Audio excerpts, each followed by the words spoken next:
అయినా చదివే టాలెంట్ మీకుంటే ఇలాంటి హిడెన్ టాలెంట్ నాకున్నాయి. ఎవ్వరి టాలెంట్ ఆడిది. అబ్బో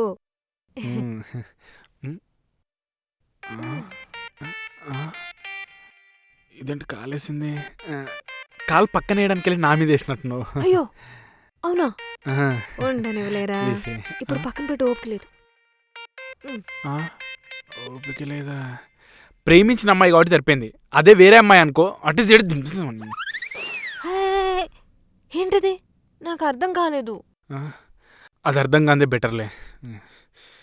సర్లే ఇలా తాగేసి వెళ్తున్నావు కదా, మీ అమ్మా నాన్న ఏమనరా? ఏమన్నారు? ఎందుకంటే నేను వెళ్ళేసరికి మా నాన్ననే తాగేసి ఉంటాడు. మా నాన్నకి నేను బ్లర్రు, నాకు మా నాన్న బ్లర్రు. మా అమ్మ అంటావా? మా అమ్మకు తెలిసిన మా అమ్మ ఏమనదు. ఎందుకంటే మా అమ్మ తిట్టేటప్పుడు మా నాన్న విన్నాడనుకో మా డాడీ కూడా తిడతాడని చెప్పేసి. ఈ అమ్మలు ఎలాంటి వాళ్ళు అంటే కొడుకు తప్పు చేసినా పర్లేదు, పక్కింటి వాళ్ళకి మాత్రం తెలియద్దు అనుకుంటారు. మనని ఎవరు తిట్టొద్దని కూడా అనుకుంటారు. కరెక్టే. ఇంకొకటి వీళ్ళతో ప్రాబ్లం ఉంది.